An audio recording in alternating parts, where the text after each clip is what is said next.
It's the end of the 15th century, 1475, 1480. The Mediterranean is the center of the world, and the world is a strange one to our eyes. There isn't much of it. Just Europe, a little of Africa, Britain and island outposts to the north, Japan and China, dim lands to the east. The rest is water, the limitless ocean sea. Most sensible people believe the Earth is flat, but here and there, a crackpot theorist is convinced that it's a sphere, that you can sail right around it. It's 1485 now, and one of these crackpot fellows is toiling up the long slope to the monastery at Rábida in Spain.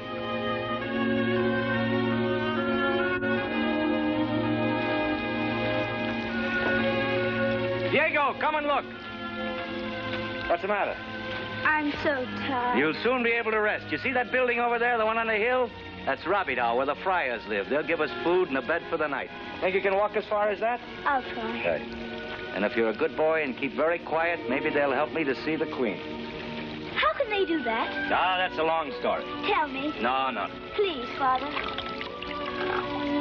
Promise you'll never mention it to anyone else. I promise. Cross my heart. Well, the prior, Father Parrott, is the one I want to see.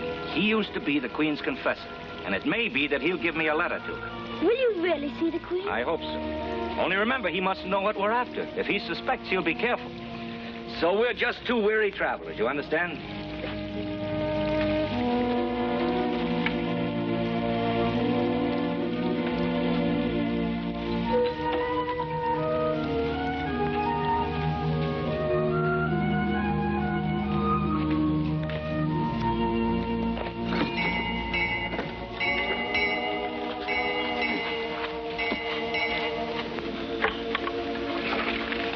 You are welcome, brother. What do you seek?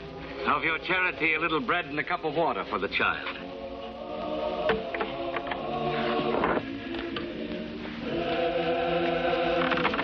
Will you come inside? Thank you.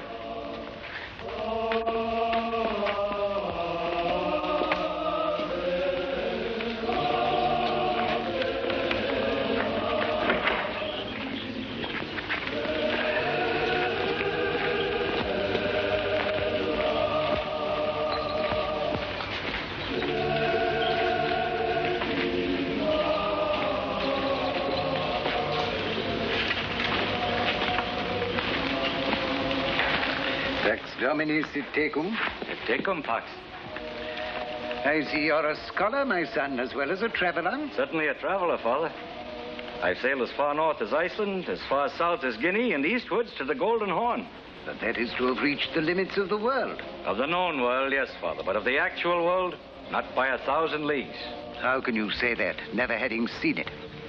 Have you ever seen heaven or hell? We have sound reasons for believing they exist. I have sound reasons, too. What are they? The same as yours. Faith and revelation, to which I can add cosmography and mathematics. What's that you have there? Bread and water for the child, Father. That's what they asked for. Have we nothing better to offer? I brought the boy an apple, too. An apple. Take them inside. Brother Jose will show you to the guest chamber. I hope you'll do us the honor of spending the night here. You are too kind, Father. Not at all. You shall pay for your supper by telling us more about this new world of yours.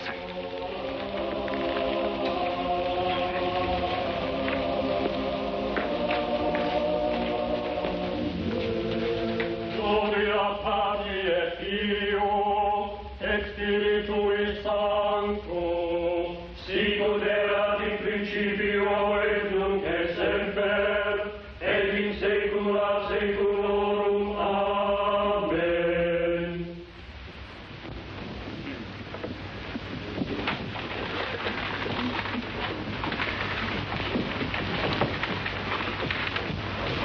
There's no need for us to go yet.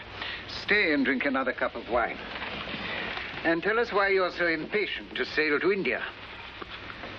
For two reasons, Father. First, because there are thousands of heathen in those parts waiting to be converted. And because they are rich in gold and spices. The first reason is better than the other. Gold has its uses. True, and most of them bad. But why sail to the west? Because that's the quickest route to India. How can that be when India is to the east? You agree that the Earth is a sphere. Like this. That is the accepted belief among philosophers. Very well.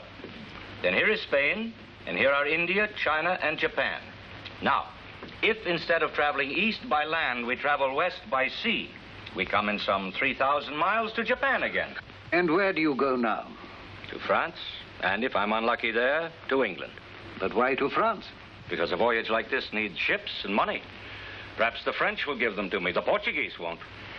2 years I've been kicking my heels in Lisbon trying to explain my scheme to people who can't see beyond their noses. 2 years. But why go to France? Why not Spain? I know no one at the Spanish court.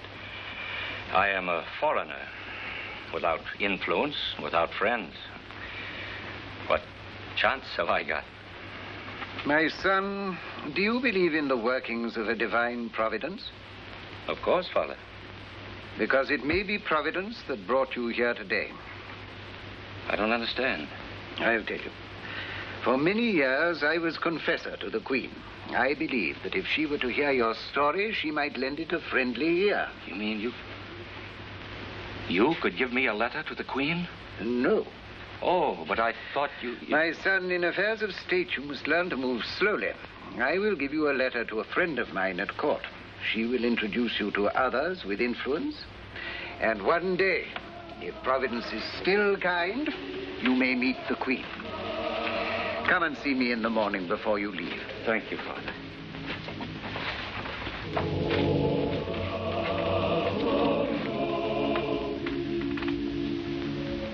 What happened to the boy's mother? She's been dead these 2 years, Father.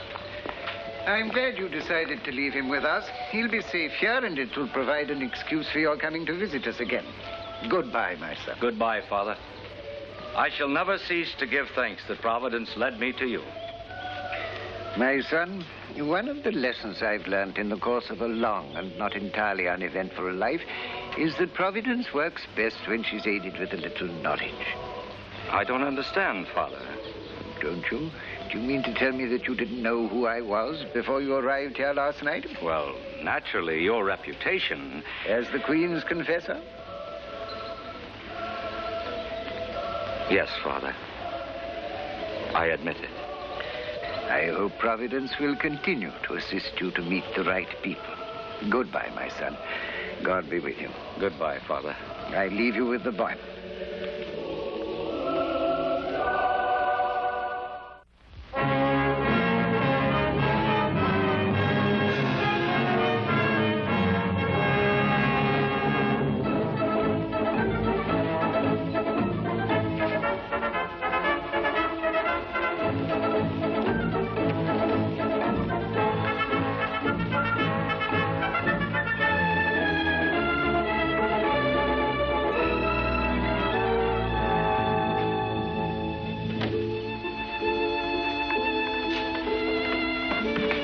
Wait here, please, sir.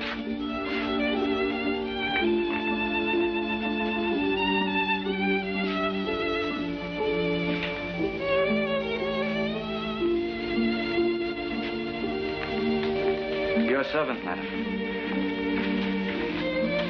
The good prior writes of your project with great enthusiasm. Are you sure that he couldn't be mistaken? Father Parrott is a learned man, madam. I wouldn't presume to doubt his judgment. I didn't say I doubted him. I know him too well for that. But you I do not know at all. That is my loss, madam. And an omission, I trust, will soon be rectified. There's no need to practice your pretty speeches on me. I hear too many of them around the court. Do you seriously believe in a new world across the ocean? I'd stake my life on it. You may be asked to do that one day. I am ready. If I can arrange for you to see the Queen, I said if. You'll be ready with evidence and arguments to support your case? Madam, I can talk for 2 hours on the subject without repeating myself. I don't doubt it. But please save that for the Queen. Then I shall see her. Call on me again next Thursday, and I'll tell you what progress I've made. But I... Your servant, madam. I'm where you're going, idiot. I humbly beg your lordship's pardon.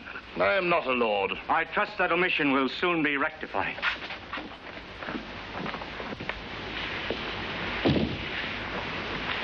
Who's he? I haven't seen him about before, have I? No, but I think you may see a great deal of him in the future. What's his line? New worlds across the sea. What new world? Where? He wants their majesties to give him a fleet of ships so that he can sail west across the ocean and come to Japan and India that way. Then he's crazy. He seems very sure of himself. Stuff and nonsense. The whole thing's ridiculous. We shall be the laughingstock of the civilized world. Stuff and nonsense. The whole thing's ridiculous. We should be the laughingstock of the civilized world. Exactly what I said, sir. Let us at least hear all he has to say before we condemn him. We've more important things to do than to listen to sailors' stories about imaginary islands. There's a war on.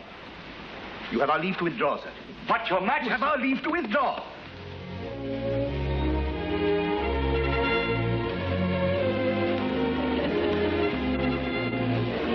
Master Columbus? Yes? I have a message for you. The Queen will see you in her apartments tomorrow morning. The Queen? At 11 o'clock.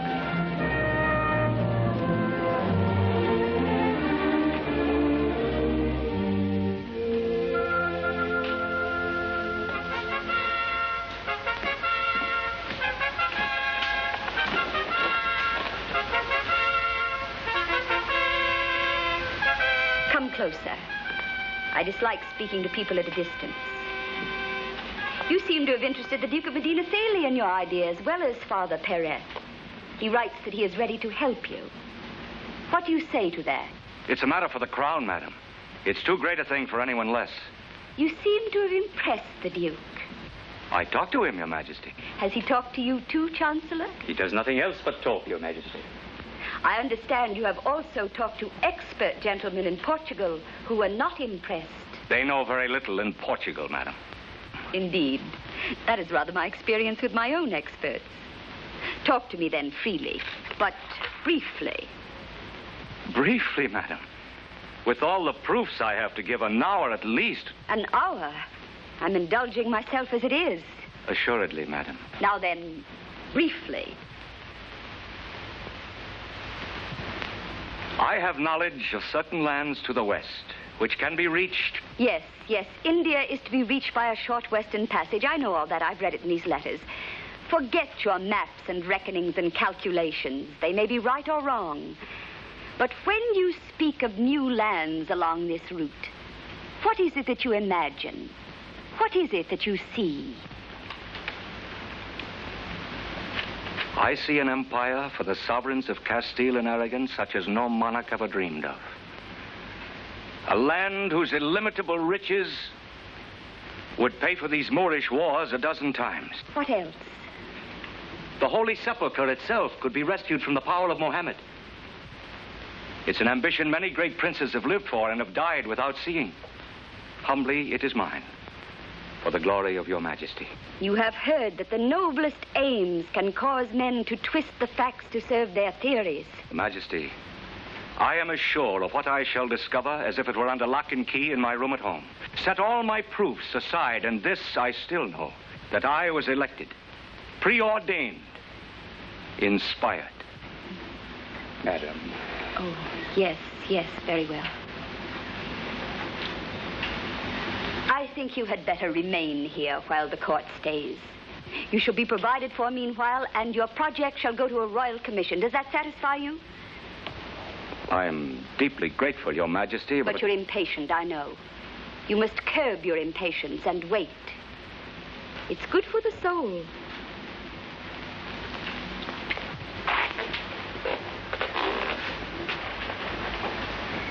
Are you married? My wife died some years ago, madam. Oh, I'm sorry.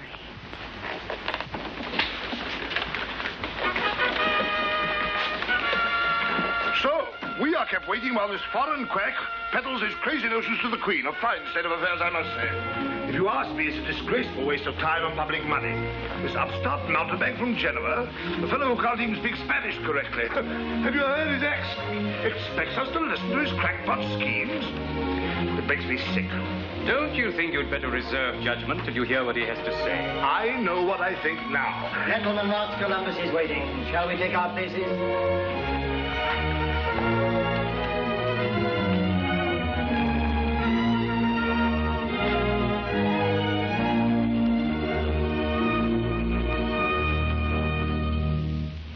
We are here, sir, by command of their Royal Highnesses, to hear your proposals in full detail, to weigh them and to question you, and afterwards to report on them to the sovereigns.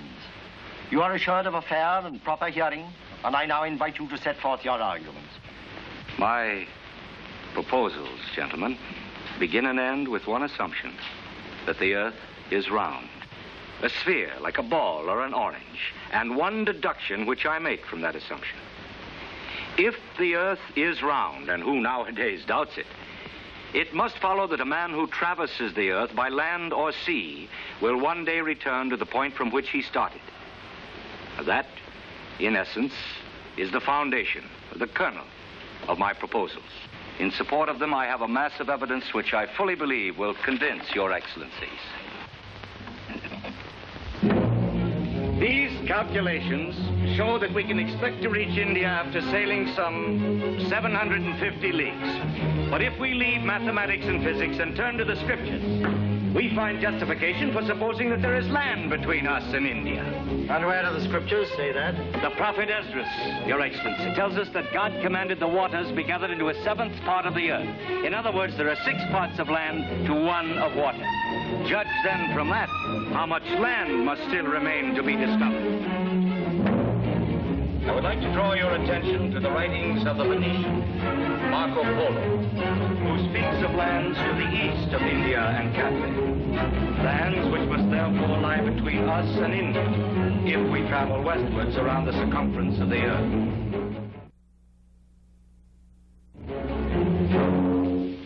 Master Columbus, we have been here for 3 days.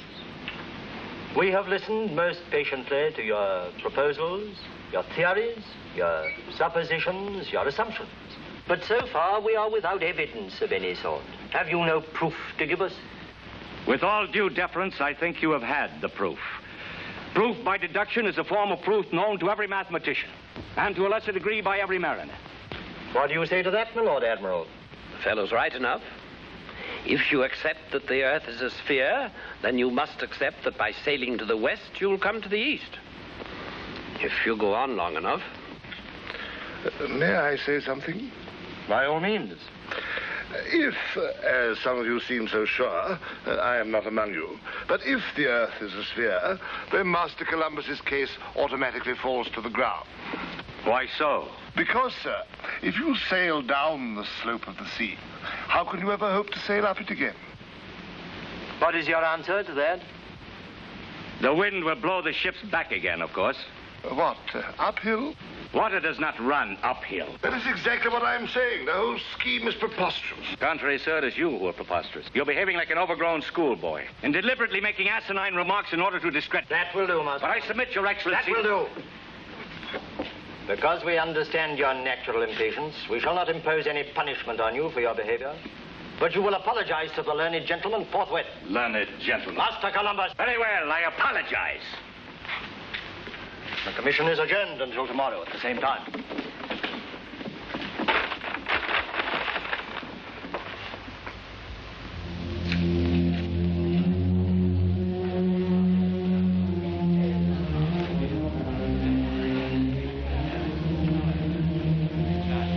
Been waiting long? 3 years? You're not serious. Oh, believe me, 3 years is not long. Not for a royal commission. Well, I hope they don't keep me waiting that long. What are you after? An appointment as a notary. I hope you get it. Thank you. And you? What about me? Well, what are you after? All I want is to present Spain with enough gold to fill a treasury for the next 100 years. Enough land to make her the greatest power in the world, and enough glory to satisfy 100 kings. You think I'm mad, I suppose? No. No, of course not, but if you can really give them all that, well, why don't they take it? I'll tell you why. May I come in? Please do. I want to talk to you about my cousin. Has she been to see you yet? No. Well, when she does, do what you can. She's anxious to come back to court. That won't be easy, after what happened last time. That was 10 years ago. The Queen has a long memory, especially where her husband's concerned. I know. Well, do what you can. She's a nice little thing. A pretty little thing, perhaps. I'm not so sure about the nice. That's a question of taste, I suppose. Oh, I saw that fellow Columbus down below. Well? I take it he's waiting to see you. Suppose he is. Don't you think it would be kinder to tell him that he hasn't a chance? I thought the commission hadn't reported yet. They haven't. Well? When they do, the answer will be no. You might as well give up now as later. Oh, right. Well, Master Columbus, what is it this time? The same as last time. When do I hear something? When can I start? I can't tell you that. Doesn't anybody know? You must be patient a little longer. Patient? I waited 2 years in Portugal. I've waited 3 here. And where am I at the end of it all? Back where I started being patient. It's the war, you know. War. If it wasn't that, it'd be something else. Look at me. I'm so shabby, I'm ashamed to be seen in public. I've worn my clothes out rubbing up against anteroom doors. I can't do any more. I know. I'm sorry. It does me good to pour out my troubles to someone. The court returns next week. Come and see me then. I may have news for you. Juana.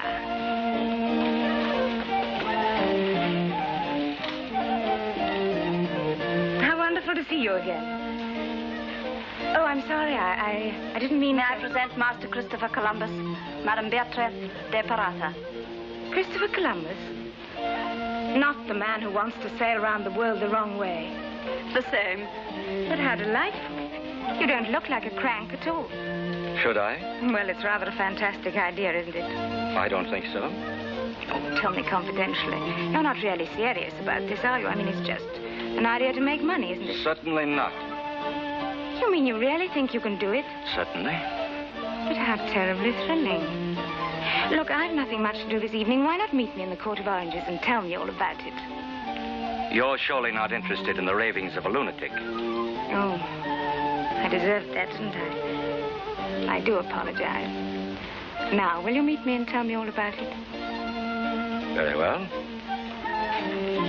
Your servant, madam.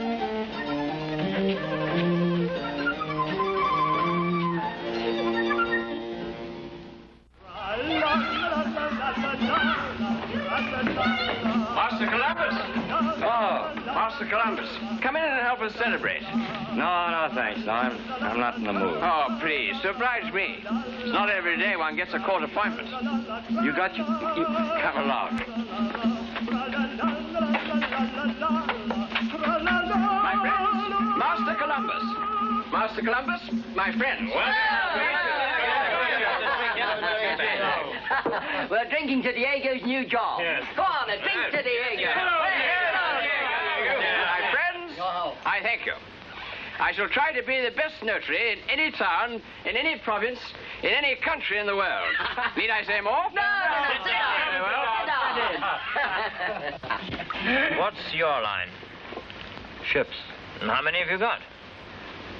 None. He will have. Very soon. Well, who's going to give them to him? The Queen? The Queen? No. Tell them about your scheme, Christopher. Tell them what you told me this afternoon. Hey, Diego, what sort of a celebration do you call this? Huh? Bring us some more. I'll get another. May we come, may we go, good red wine will ever flow. Above, give me blow, while it reach me more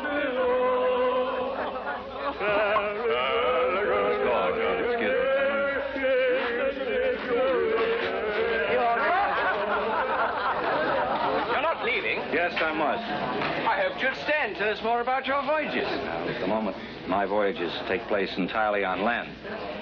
I'm glad you got your appointment.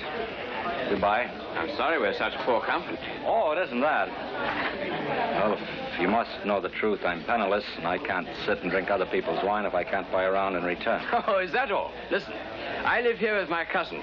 There's an empty room upstairs. You're welcome to stay as long as you like. Well, I don't... No, it's all right. There's something you can do for me in return. What? Take me with you when you go on your voyage. Why do you want to come? Because I believe you're about to make some wonderful new discoveries. I want to be there when you make them. Well, bless you for that anyway. Then you'll stay? No, thank you.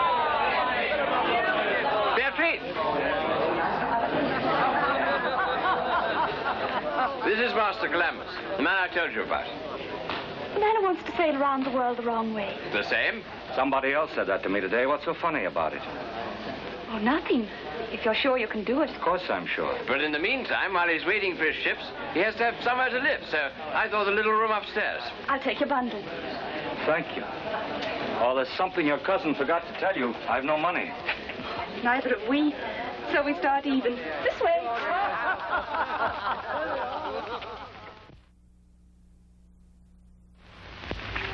I brought it especially for you to see. Am I boring you? A little. I'm sorry. You know what you need more than charts, don't you? No, what? More friends, more influence, more people like me who can say a word in the proper quarters. But you've been away from the court for 10 years, you said. Yes, but there was a reason for that. You see, when I was 17, I was rather beautiful. You're very beautiful now. I hoped you'd notice that eventually. But when I was 17, the king noticed it. The Queen thought he noticed it too often. So I was married and packed off to the Canaries. You're married? I was married. He's dead. And you could say a word for me in the proper quarters? Why not? If you did, you'd be helping Spain. Well, it's not really Spain I'm concerned about.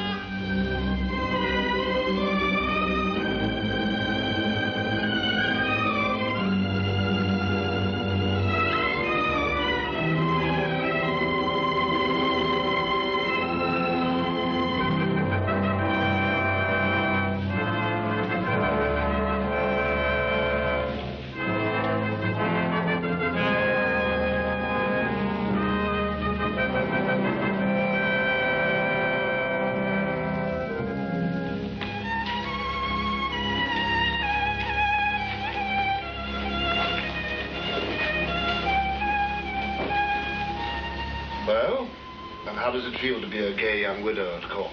I like it very much. You have everything you want, I hope? Dresses, jewelry? Yes? Why? Don't you like my dress? It looks very attractive. And very expensive. It was. Does it ever occur to you to wonder where the money's coming from? From Adnan's estate, I suppose. I've always left money matters to you. They couldn't be in better hands. But there are some things even I can't do. Supposing you had your entire fortune here on the table, in gold pieces, shall we say, and you insisted on throwing it out of the window. I couldn't stop you. Why do you say that? That's what you're doing at the moment. I don't understand. Then it's high time you did. Every penny that you and I and the rest of the family possess is invested either in the Canaries or in the Mediterranean sea trade. If this Genoese upstart you're so fond of gets his ships, and half of what he promises comes true, we're ruined. You as well as the rest of us. I hardly know him. You've been with him every day for the last fortnight. But I know next to nothing about his scheme. What can I possibly do? Marry him and make him settle down. Marry him? How can I do that? Must I draw you a diagram? Offer him security, position, and anything else you care to give him. And he'll give up this wild goose chase. And if he won't? Then there are other ways of disposing of him. You wouldn't dare. I'd do a good deal in order to avoid becoming a pauper. And so will you if you're as sensible as I think you are.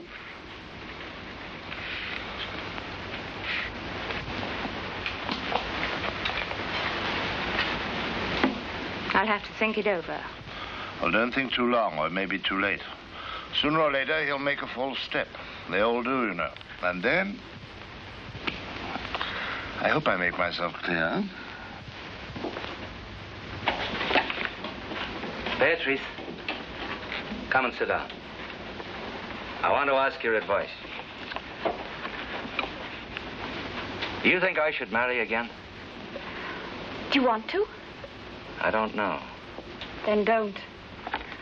Marriage is difficult enough if both people want it badly. But if you're not sure, then it would be madness. You haven't asked me who the lady is. I don't need to.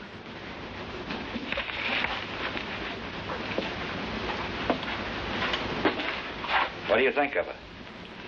I've never seen her. Do you know all about her? Oh, I know some of the things they say about her. And what's your advice? I can't advise you. But I can tell you, there are two kinds of wives. The wives who are ambitious and headstrong, who drive their men on and on till they get what they want. And the other kind? The others are the comforters, the cushions. The wives who smooth out their husbands' wrinkles and tell them how wonderful they are. Which is the right kind for me? You? You need both. Or neither. You're not the man to be satisfied with one thing for long. You know, you're quite right. A man like me shouldn't have a wife at all. How can I do the things I have to do if all the time I'm thinking my wife will be wondering why I haven't come home? Or the children will be calling for their father, poor little lambs. No. I shall take your advice. No more marriages for me. I must be free. Thank you, my dear. You've made me a very happy man.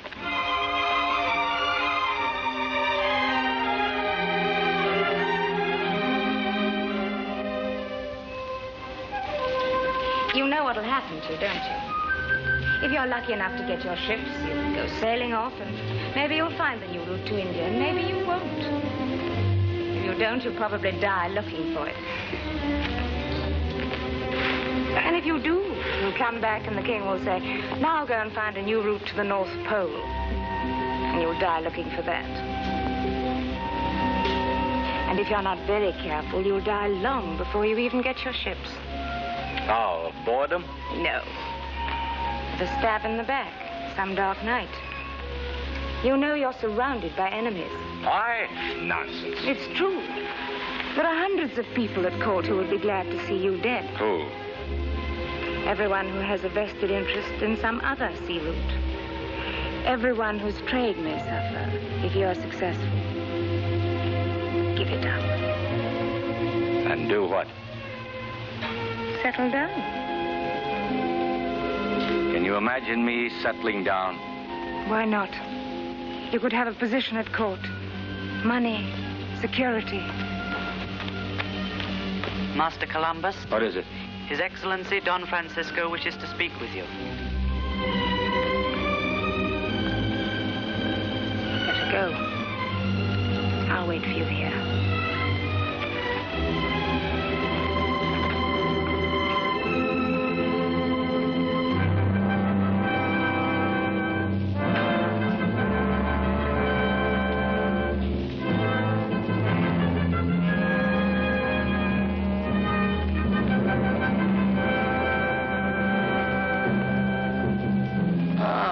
Columbus, how good of you to come. Won't you sit down?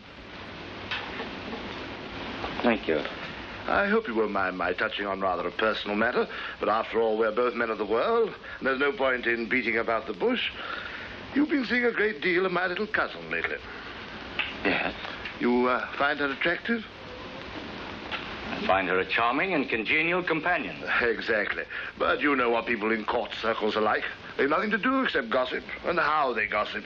If you speak to a woman once, you're in love with her. If you're seen with her twice, you're betrothed. 3 meetings, and you might as well be married. I hope I make myself clear. Not entirely. Then I'll be blunt, Master Columbus. My cousin is a widow, young, beautiful, and unattached. You've been seeing a great deal of her. Tongues have been wagging.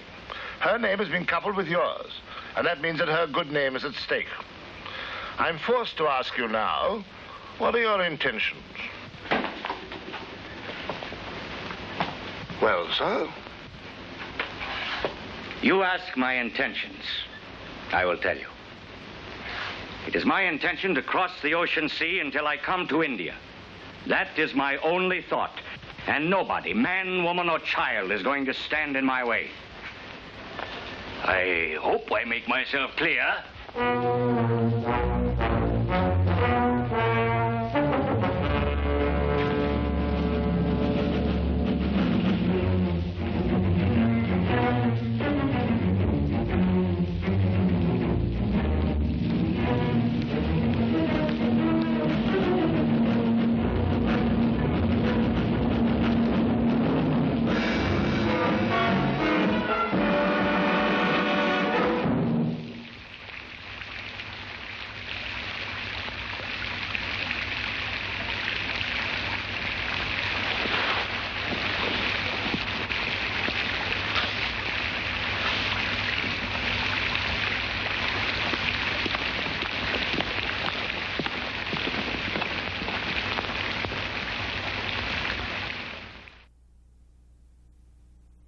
Of course, you must make it clear to your cousin that no blame attaches to her. She cannot help her beauty any more than the king can help noticing it. She has a child, they tell me. Two, Your Majesty. As a mother myself, I know how painful it is to be separated from one's children. Tell her that she has our permission to return to the Canaries. At once. As Your Majesty pleases. And, Master Columbus, what do you wish done about him? Nothing. But surely... Surely what? But he has laid hands on the person of His Majesty. I'm sure that the king has forgotten all about it. I advise you to do the same.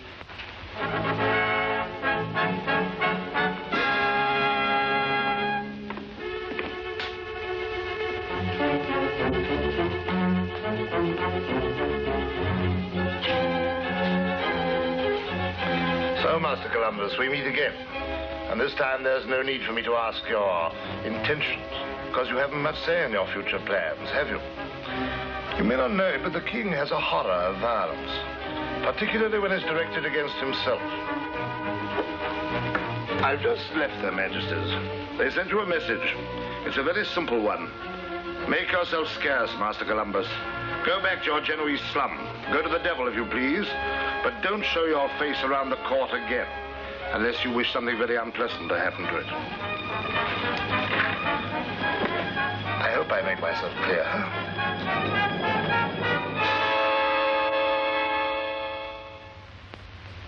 Madam, I've bad news for you. Master Columbus is leaving Spain. He set out at daybreak for France. Madam, may I speak with you alone?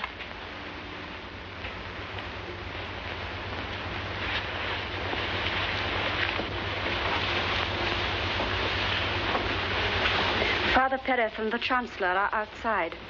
They beg leave to see you. About him? Yes. Your Genoese sailor seems to have powerful friends. Isn't that one more proof that there must be something in what he says? Bring them in.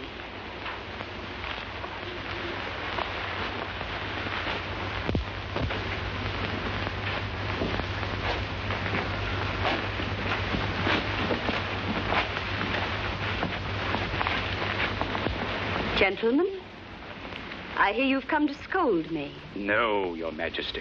Simply to ask if there is no way of preventing this tragedy. Madam, I marvel that a woman of such grace and understanding should fling away an opportunity like this for some other sovereign to pick up. It would be an inestimable service to God, your crown, and your country. Forgive me if I say I'm disappointed in you. I'm sorry, Father. He asked impossible things. Title or two, a little authority in lands you and I will never see. But the cost. I'd risk as much myself. Will do now, if Your Majesty will allow me. No, I will not have him beholden to anyone but the crown. And yet you won't help him.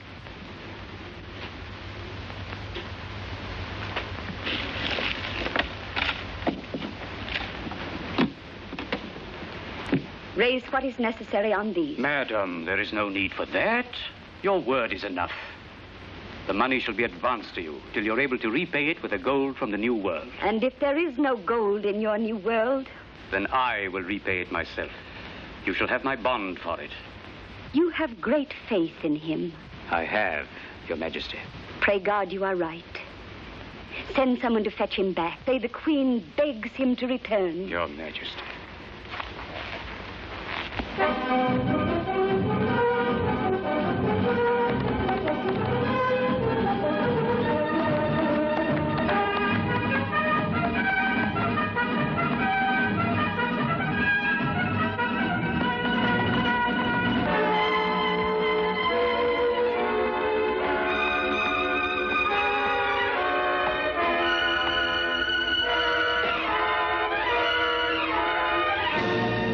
Master Christopher Columbus.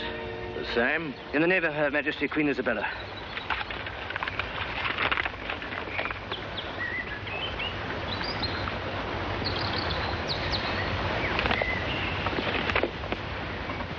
So they've come to their senses at last.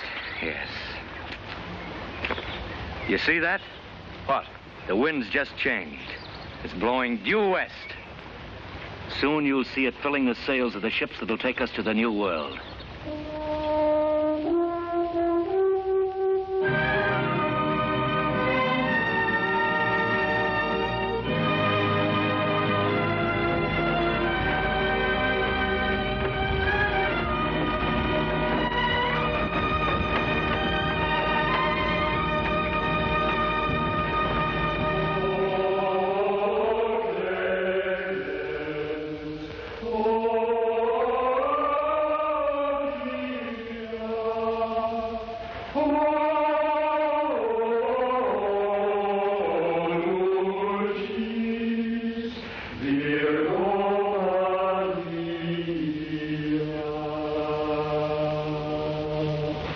Benedictio Dei Omnipotentis, Patris et Filii et Spiritus Sancti, descendat super vos, et maniat semper.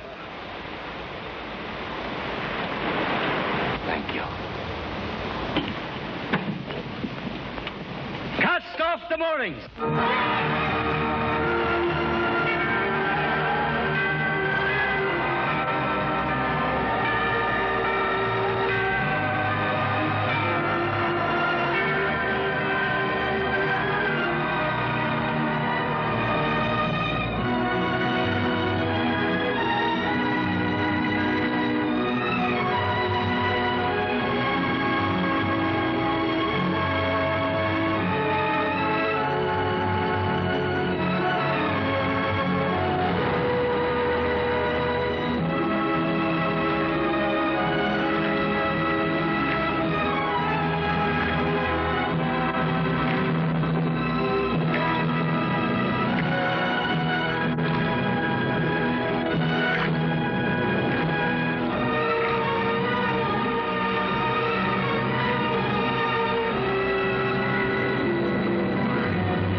August 1492. Set sail from Palos on the morning tide with 3 ships, the Santa Maria, the Pinta, and the Nina. God be with us in this great enterprise.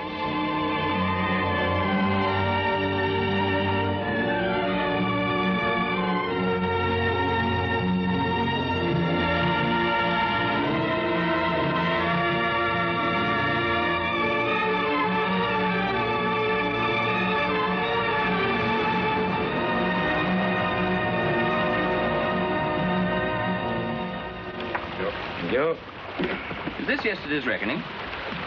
Yes. 12 leagues? What about it? Well, I'm no sailor, but surely with this wind, isn't that very little? Look in my bunk under the pillow. Not much I keep from you, Diego. Open it.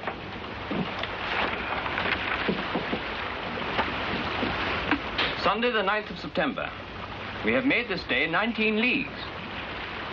But I've determined to reckon less than the distance actually covered, so that if the voyage is long, the crew shall not be terrified and disheartened. But surely some of the people in the fleet can reckon these things. Plenty, but they won't think of it.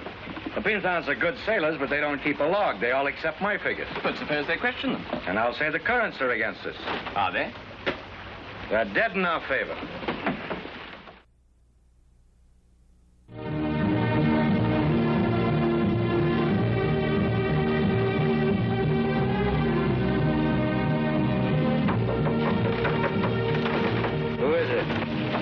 What's the matter? Better come on deck. Something's wrong. What? I don't know. Something to do with the compass.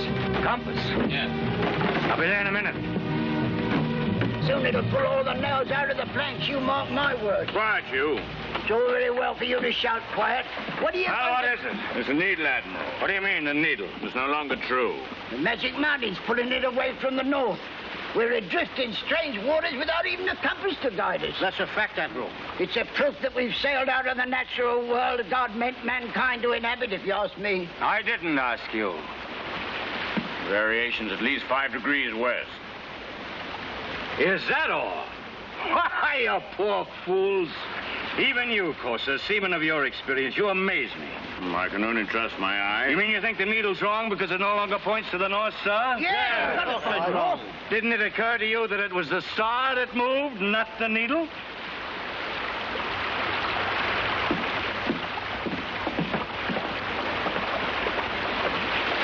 The star? Oh, is that right, Fredric? He's right.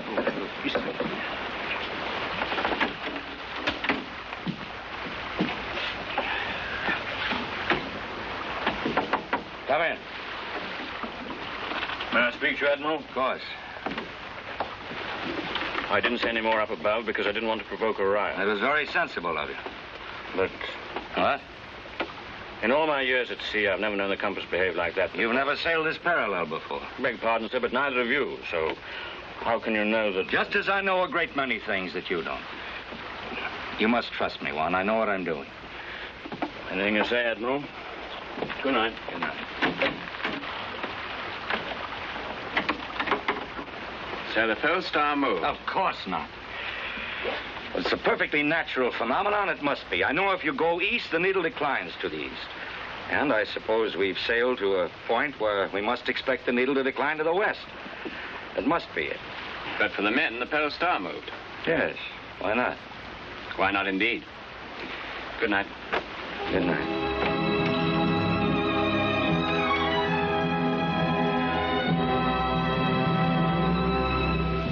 Tuesday, 18th September. 10 days out from the Canaries and 47 from Spain. The men are in good heart. Every member of the crew faces what lies before us with courage and determination.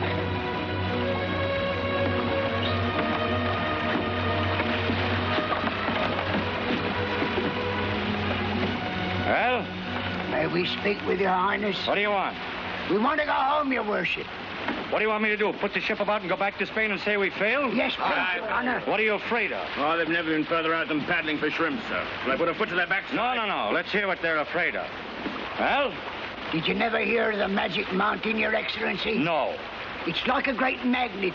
It draws the ships, and then when they get close, all the nails come out of the planks and the ships fall to pieces. Where is this wonderful mountain? Over there, Your Reverence. Have you ever seen it? No. Then stop talking about things you know nothing about. If there were such a mountain, there's only one place it could be, and that's the North Pole. We're not going to North Pole, we're sailing due west. Anything else? Yes, Your Grace. Sea serpents. Sea serpents? Horrible great beasts 200 yards long that can swallow a whole ship in one gulp. And the Sea of Darkness. Tell the Admiral about that. That's the worst of them all, Your Highness. The Sea of Darkness. When you never see the sun again and go on and on into nothingness till you sail right over the edge of the world. Now, you listen to me. The ocean in front of us is the same as that behind. There are no sea serpents or magic mountains or anything else between us and the New World. I know exactly what I'm doing, and I don't want any more of your old wives' tales on my ship. If you're afraid of the dark, I'll take your wife with me next time and leave you home to mind the brats. You can't do that. Why not? I ain't got none. Let us thank Providence for small mercies.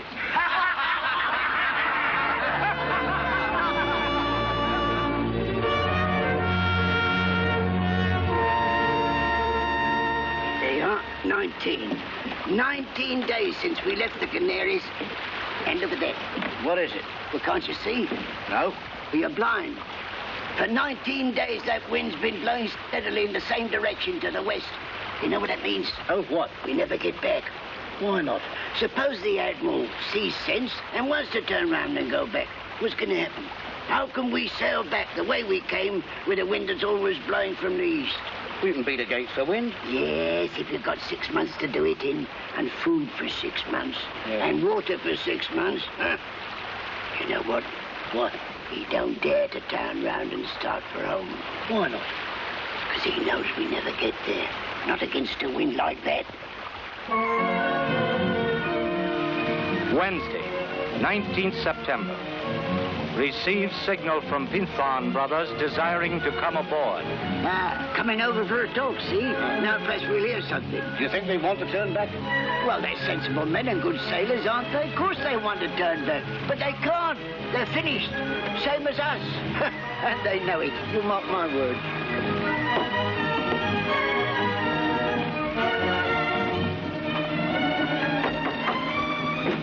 Come in.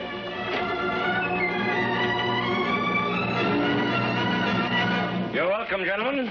Will you drink a cup of wine? No, thank you. To what do I owe the honor of this visit? Time's come for a little plain speaking, Admiral. That's why we're all here together. Go on. Doing a little calculating. How many leagues do you say we've covered? 400, a little more or less. Our calculations say it's more than 500. Your calculation? Oh, I know the Admiral doesn't think us very intelligent. But we can count, and we're prudent enough to take some notice of what's going on. Now, this chart you gave us, for instance. What about it? If we've sailed 500 leagues, I say if, surely we should have sighted Japan, or the Brazil Islands, or some islands at any rate. So far, not a sniff of one. What else? Isn't that enough? Give me the chart.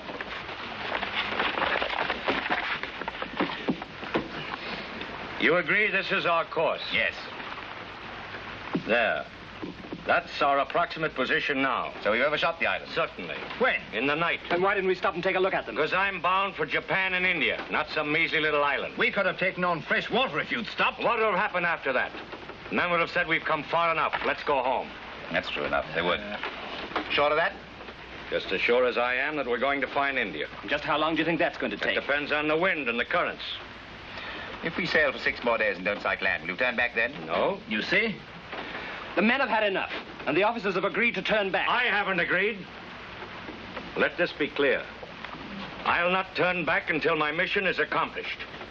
Say what you like. Do what you like. Kill me if you like. I can't stop you. But as long as I'm alive, we go on. Nobody's questioning your orders. I'm glad to hear it. And they'd better not. If anything should happen to me, the Queen would see you hung as high as Haman for a set of treacherous traitors. There's no need to talk like that, Admiral. You've explained what we want. We're satisfied.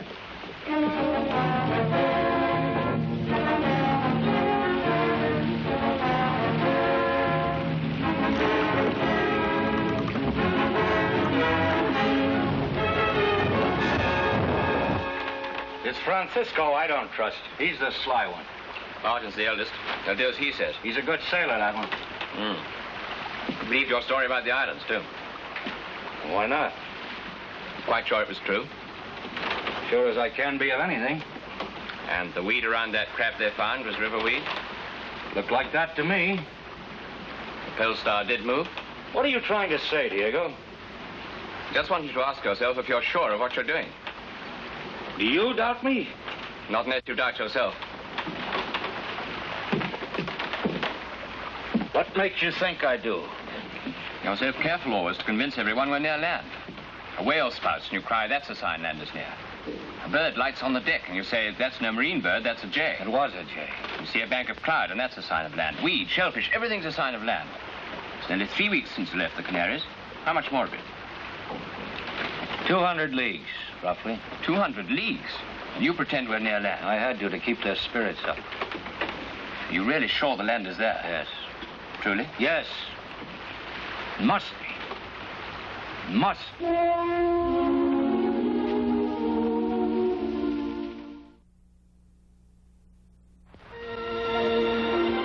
Monday, 8th October. 30 days out from the Canaries and all well. The crew have taken new heart and have ceased to grumble. I tell you, he's mad. He thinks because he says there must be land there will be land there. But the thing is, did God say there must be land there? Eh? Answer me that. No. All right. Then who are you going to trust? God or this jumped-up admiral from Genoa who's never commanded a ship before? Is he greater than God? Is he to decide whether we're to live or die? No. Look at that. 30 days we've been sailing these benighted seas. Do you want to sail him for 30 more? No. All right. Now, there's only one way to deal with him. What's that? Throw him overboard. Throw him overboard? Yeah, if he's so sure there's land there, let him swim to it. What about the others? Mr. Arana can join him. But Koza's all right. He'll turn back with us when he sees which way the wind's blowing. Now, who's for doing it? Well, I'm with you. Yeah, we're with you. Good. Now, don't make a move till I give you the signal. Can I speak to you, Admiral? Privately. I have no secrets from Diego. Would you trust him with your life? Gladly. Why do you ask? Because your life's in danger. Let's have it. The men are going to mutiny. How do you know? I know. What you going to do about it? Are you with me or them? Why do you think I'm here? It's a silly question. I shouldn't have asked it. How many others can you count on? 3 besides myself. Maybe 4. Can't do much. They haven't any arms. All they need, a knife or 2, marlinspike, meat axe, and 40 of them against 6 of us, including the boy. When do they start? Tonight. After the Salve Regina.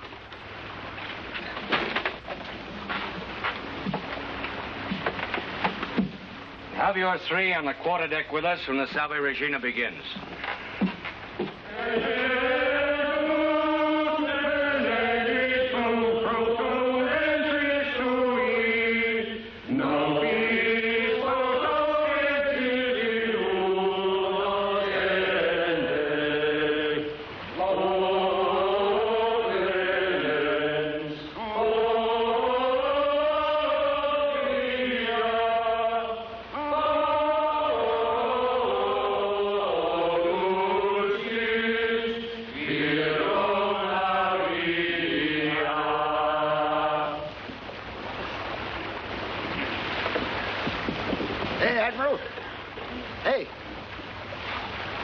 Addressing me? Yes, I was. What do you want? We want to know whether you're ready to turn back and start for home. Yeah, and at once. It's no business of yours, but the answer is no. All right, we'll turn back and sail without you. Come on, boys!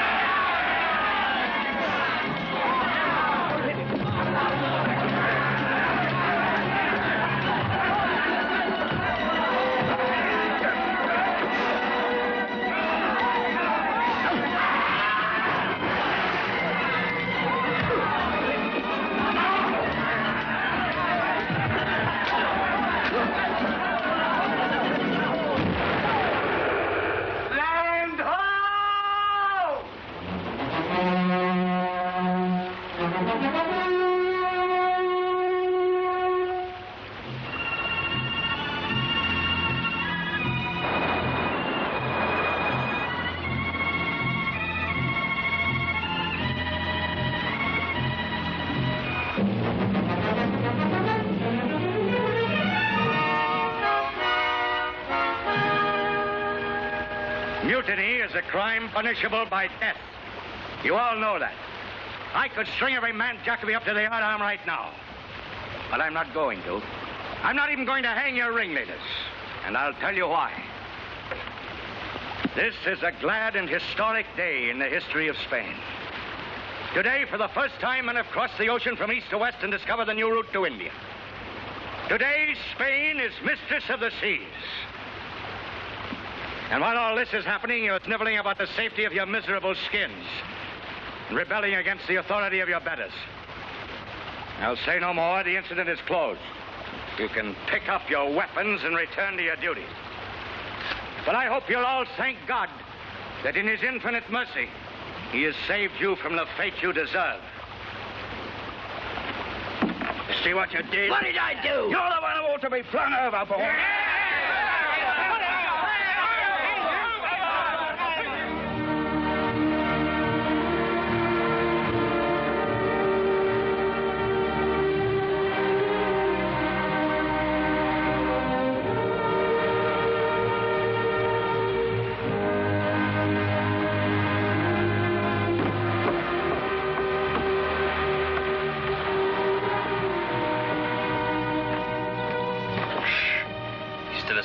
asleep? It's the relief after all he's been through.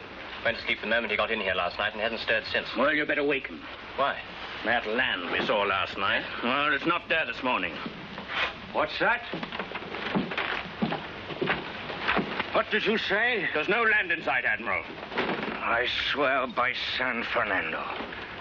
I might have known it. The crew are looking ugly. And the Pinthon brothers are coming over. They're just lowering away a boat. I'll be there in a moment. Of course you're disappointed to find that we didn't sight land. I'm disappointed, too. But it's no more than I expected. A false landfall, half a dozen false landfalls. You're bound to get them when you're sailing new seas. But the fact remains that we are near land. How do we know? Because I tell you so. But I don't ask you to accept me on trust forever. We'll sail west for 3 more days and nights. If by dawn on the 4th day we haven't sighted land, we'll turn around and make for home. Does that satisfy you? Hey, what does Master Pinthon say? The Admiral gives the orders here, not I. And you've heard what he has to say. It's good enough for me, and it should be good enough for you. And if we don't sight land, then? Go about and make for home. How do we know he means it? Because I say so. Now, publicly. At the end of 3 days, if we haven't sighted land, you can cut off my head, throw me overboard, do as you please. Is that clear? Yeah. All right. Now get back to your watch.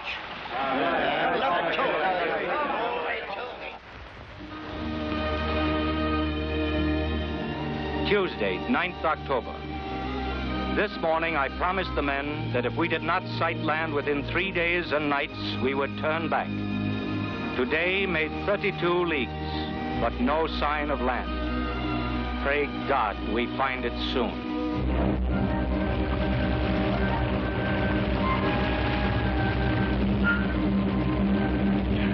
It is, I tell you. It's quite fresh. Here, what's that? He's tasting seawater. He says it's fresh. Huh? Give it to me. Well, it's fresher than it was yesterday. You call that fresh? Fresh.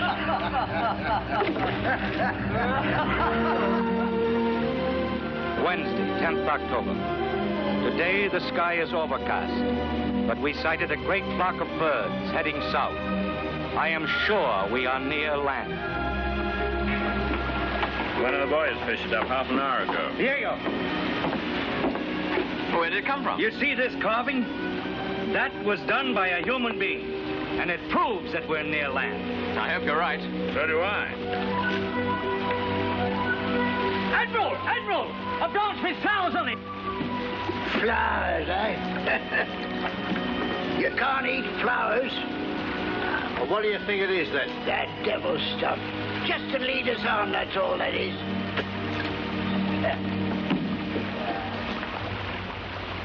Thursday, 11th October.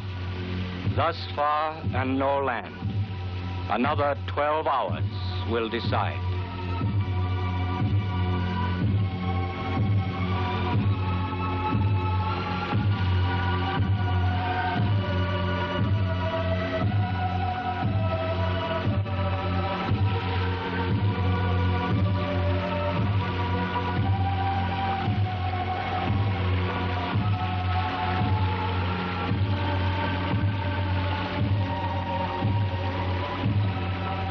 Well, you can go on looking if you like. I'm going to sleep.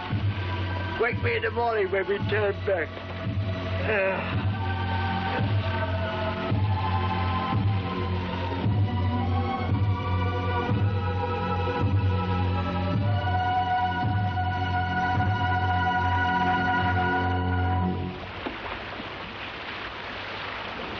Diego. Diego! Yeah? Look over there. Where? There. Do you see anything? A light? Yes. Yes, I can. Kaiser! You see something? Look, over there.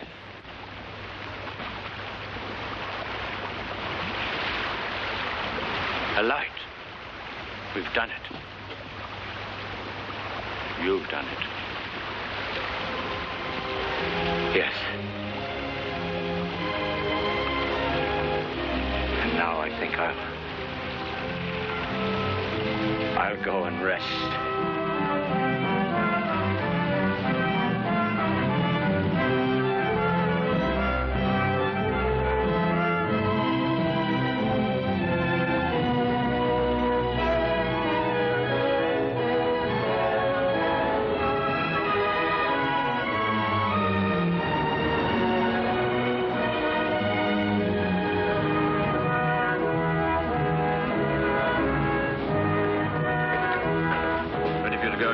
gospel.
O Lord God, who has brought us safely to the end of our journey, we thank thee for all thy mercies.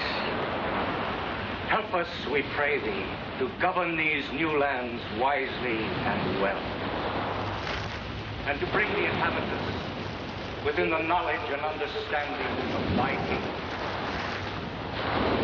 for the greater glory of thy name. Amen.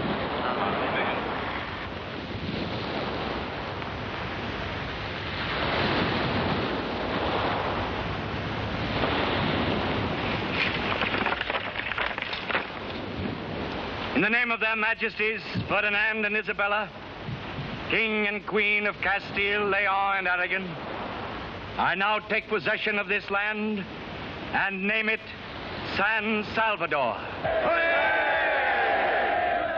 I declare that this is Spanish soil for all time, and that the natives hereof are subject to Spanish rule. It is our earnest desire that they shall be taught the Spanish language and embrace the Christian faith for the greater glory of God and in accordance with the wishes of our most sovereign lady, the Queen. In witness hereof stands this protocol drawn up this 12th day of October in the year 1492.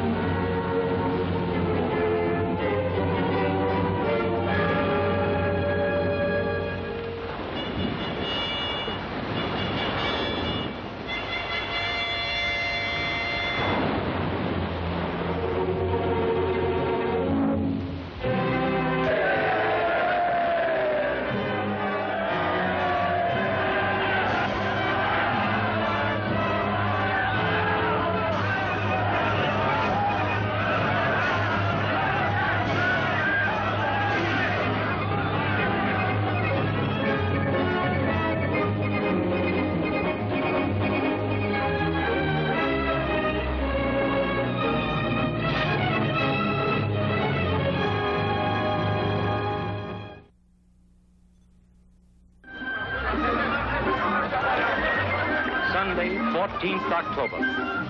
Today moved freely among the natives and traded with them. They are a friendly people, guileless and unwarlike, eager to welcome us and generous in their dealings. The country is obviously rich, and the natives wear pieces of gold on necklets and in their noses.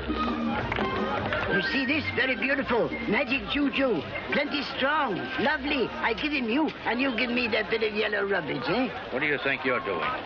Just a little honest trading, Admiral. Honest trading? A broken piece of worthless crockery for an ounce of gold? But he don't know it's gold, Admiral. That makes it all the worse. But he wants this. He does really. You want it now, don't you? Want-y. There you are. If you don't understand, I'll explain. We are here to convert these natives to Christianity, not to exploit them. Is that clear? Yes, Admiral. A piece of gold like that is... It's worth at least a falcon's bell.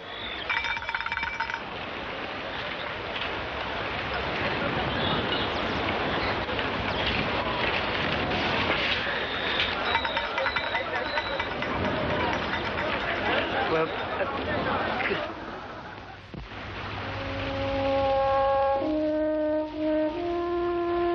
Thursday, 22nd November. So far, I have not come upon Japan or India as I expected, but I have found one large island which the natives call Cuba, and which is rich in spices and gold, and many smaller islands, the location of which I have marked on my charts. It seems to me that there cannot be under the sun lands superior in fertility, in mildness of cold and heat, in abundance of good fruits and pure water. The men are well and in good spirits. Up to the present, among all my people, nobody has even had a headache or taken to his bed through sickness. Indeed, my only trouble has been with Martin Pinthon, who continually disobeys my instructions. I am convinced he is plotting against me. Whom do you suppose the king will be glad to see? The man who arrives home first with a cargo of gold, or the man who stays behind and carries out instructions?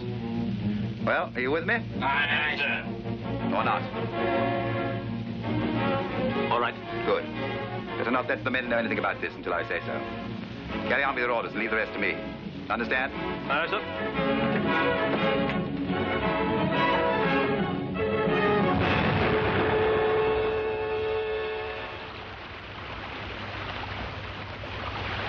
He's not taking any notice.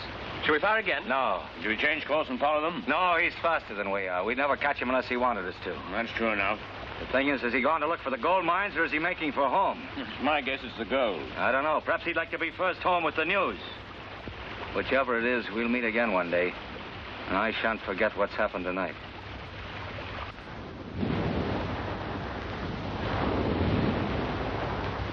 Saturday, 1st December. Today I came upon more wonders, the like of which I never thought to see in this world. Huh? What do you suppose this could be? A fishing net? No. The mesh is too big. Well, perhaps it's used for storing something. Yeah, it may be, but what?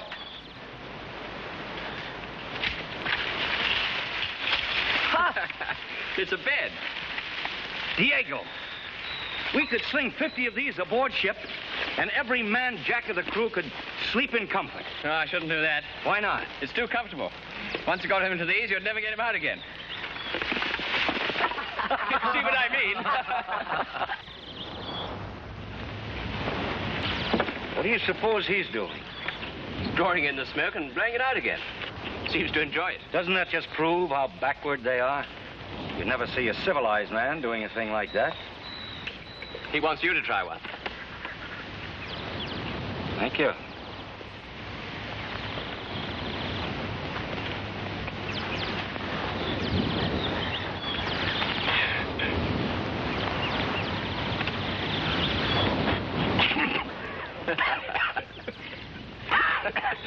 Thank you.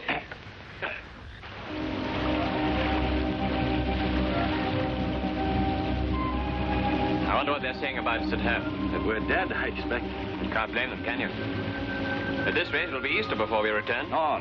We'll start back in a day or two. Shan't be sorry to see Spain again. Nor I. Evening, Admiral. Shall I take over? Yes, I'm ready for bed. Tonight I shall sleep like a child. Think I shall turn in too. Good night, Juan. Good night.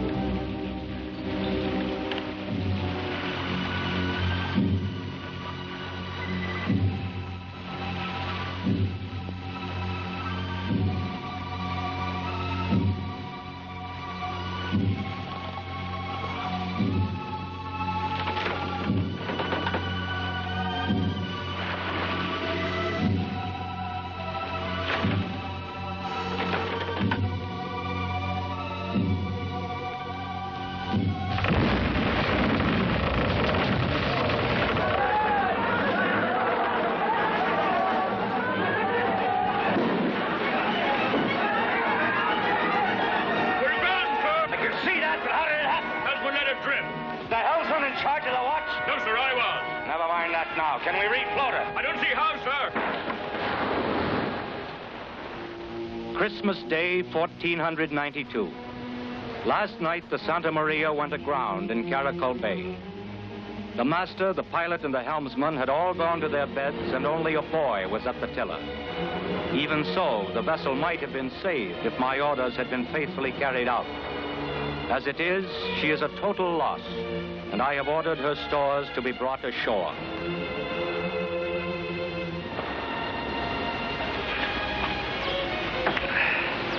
Vincenti wants to know if he can break up her timbers and bring them ashore, too. Well, they'll help to build a fort or a hut or two. All right. And what do you wish us to do about Kozar? Nothing. But he was the officer of the watch. The whole thing's his fault. No, it's God's will. Oh, everything is God's will. If this hadn't happened, we'd have sailed back to Spain, all of us. Now it'll be different. We shall leave 40 men here to explore the islands and start a colony and teach the natives Christianity. And Kozar's to go free? Maybe you're safe? Diego. Yes? I want you to stay here. Stay here? As governor, will you? Well, yes, if you wish it. I do. It may be many months before anyone will return here again. I've got to cross the Atlantic alone this time. No convoy, no companions, just the Nina. I want to be sure I've left the New World in good hands. I'll do what I can. You don't mind staying behind? Why should I mind? I should be in paradise here. In that ship, alone, I may be in paradise ahead of you.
Bring a chair for the Admiral. A chair?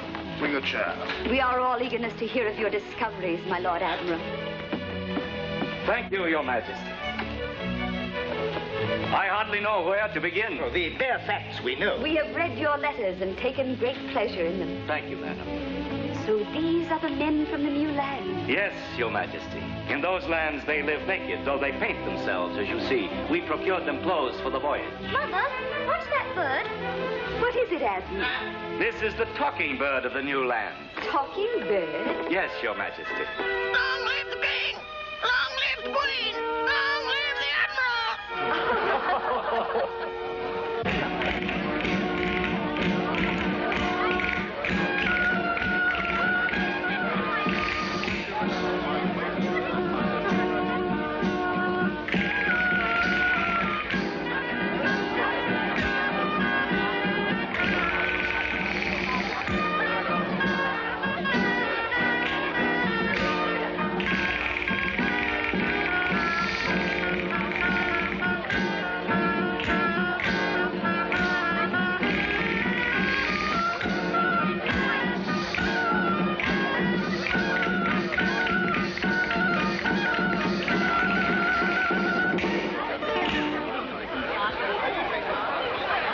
merely making the point that in everyone's life, there is a moment when he reaches the climax of his achievement.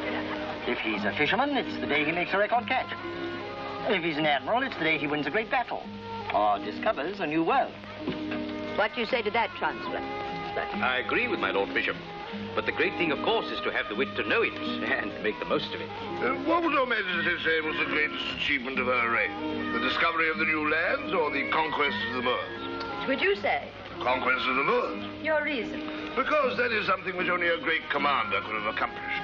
Master Columbus' achievement couldn't stand in the same class. It was merely something that was bound to happen. Bound to happen. Well, it stands to reason. Sooner or later, some ship sailing idly in that direction would have come upon the new lands. That's all there is to it. Do you agree, Admiral? I should like to borrow an egg, with Your Majesty's leave. An egg? If Your Majesty pleases. Why do you ask for an egg, Admiral? I should like to ask your guest a riddle. A riddle? But Her Majesty asked you a question. With Her Majesty's permission, I will ask you to solve my riddle first, and then answer her question. We are all attention. The riddle, Your Majesties, is how to make an egg stand up on end like this, using nothing to support it. Will you try? Oh, it's impossible, of course. Your Majesty? It's beyond my wit. And mine. It's beyond anybody's wit. It's impossible. On the contrary, sir, it's easy when somebody shows you how.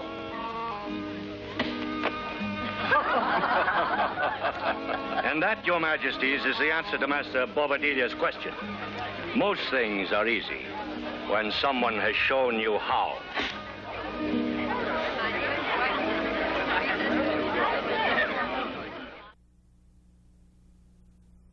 Most things are easy when someone has shown you how. Too easy, perhaps.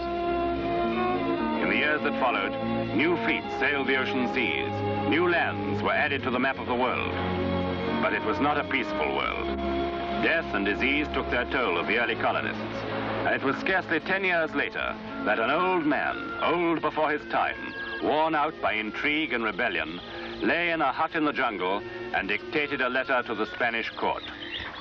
To Juana de Torres, salutations and greetings. I write to you, dear lady, because I know that you are near to the Queen and can see that she has told the truth. I know there are persons at court who wish to do me injury and who will not hesitate to belittle what I have done. They judge me as a governor who had gone to Sicily or some other city under regular government, when I ought to be judged as a conqueror who has placed under their majesties' sovereignty a new world, whereby Spain, which was reckoned poor, has become the richest of countries. Bobadilla's right. Something must be done about it. Every ship that comes back from the new lands brings another story of disorder and bloodshed. What's the man up to? He's been given enough power. Too much, sir, if I may be allowed to say so. He seems to resent anybody else having any sort of entry into the new lands. Instead of colonizing and keeping order, all he does is to go aimlessly cruising about from island to island. Oh, come now, that's not altogether just, surely. He claims to have discovered the mainland of Cathay, what the natives call Cuba. With the greatest of respect, madam, he also claims to have found the Garden of Eden. I won't have him ridiculed. His discoveries have given Spain a great new empire. Well, nobody denies that. It's what he's doing with the empire that we're complaining about. It's easy enough to stay at home and criticize, especially when the person concerned isn't here to defend himself. But, Your Majesty, the amount of gold he sent home last month was scarcely enough to pay for the carrying of it. Of course, there are always plenty of parrots. But who wants parrots?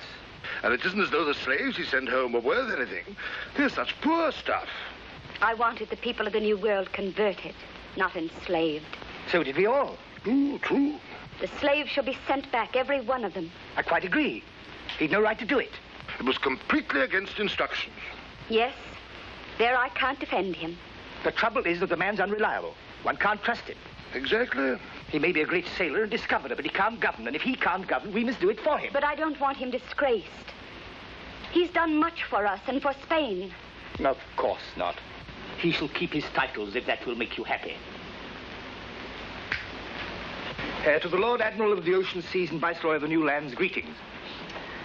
We've commanded our good servant Don Francisco de Bobadilla to take ship and present himself to you in order that he may act as Chief Justice and Royal Commissioner in the New Lands, with power to arrest all those who mutiny or rebel against our royal persons, and for the settlement of all just grievances, etc., etc.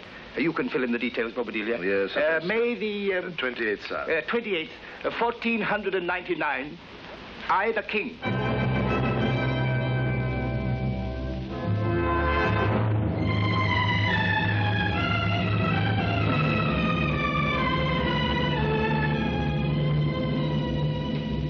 I, the Queen. These articles allege that you have shown yourself persistently hostile to those of Spanish blood who have come to these islands. That you have set Spanish gentlemen to labor that is unworthy and degraded. That you have made unjust war on the native population. And that you have retained for your own use and enjoyment gold, land, and other goods rightly the property of the Crown. Have you anything to say? To you, nothing. Very well. You are under close arrest. You will be shackled and sent back to Spain for trial.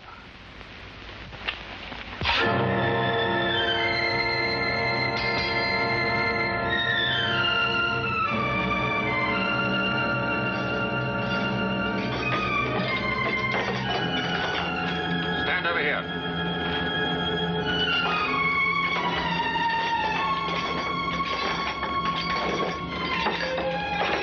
All right, Sergeant, you may go.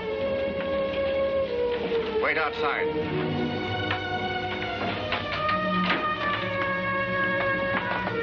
Please forgive me, Admiral. It grieves me beyond measure to see you treated like this. But in front of these soldiers, you understand. Yes, I understand. Come and sit down. You're in pain.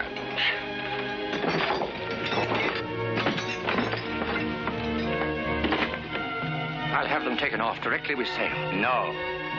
I shall wear them until the Queen herself orders them to be removed.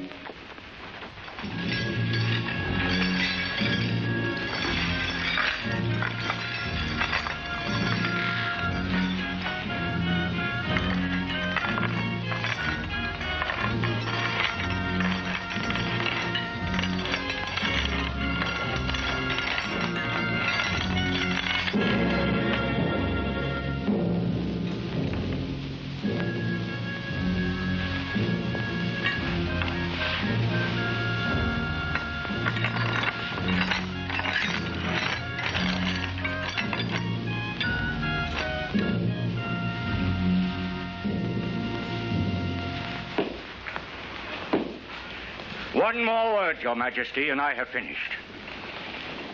It is 17 years since I first came here to serve you. 8 of those years were spent in discussion and frustration. I was laughed at and rejected, but I was right. I have placed under your sovereignty more land than there is in Africa and Europe. More than 1,700 islands, not counting Hispaniola. And what is my reward for all this? To be arrested and put in chains. Your imprisonment was highly displeasing to us. It was never our intention. You must know that. Then I am to be reinstated as Viceroy of the new land?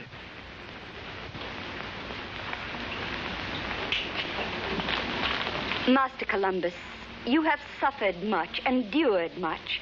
Now we think it best that you should rest for a while. All your monies and titles shall be restored to you. But for the present, it is better that you stay here. That's right, Admiral. We'll talk about future plans later on. But I shall die if I don't go back to sea. For the moment, we think it best that you should not. Majesty. This is worse than my shackles.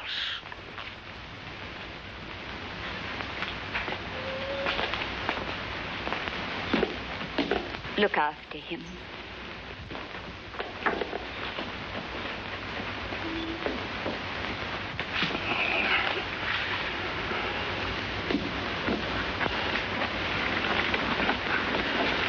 You're worn out. Come and rest. No, I'd rather go home. Things are difficult just now, with Naples and Venice. There's a war on, you know. There's always a war on. They'll agree to another voyage soon. You'll see. It's too late. If I go on 20 more voyages, I'll never recover from such ingratitude. Don't they realize who I am? Of course they do. It's time they did. People will remember me long after they are dead and forgotten.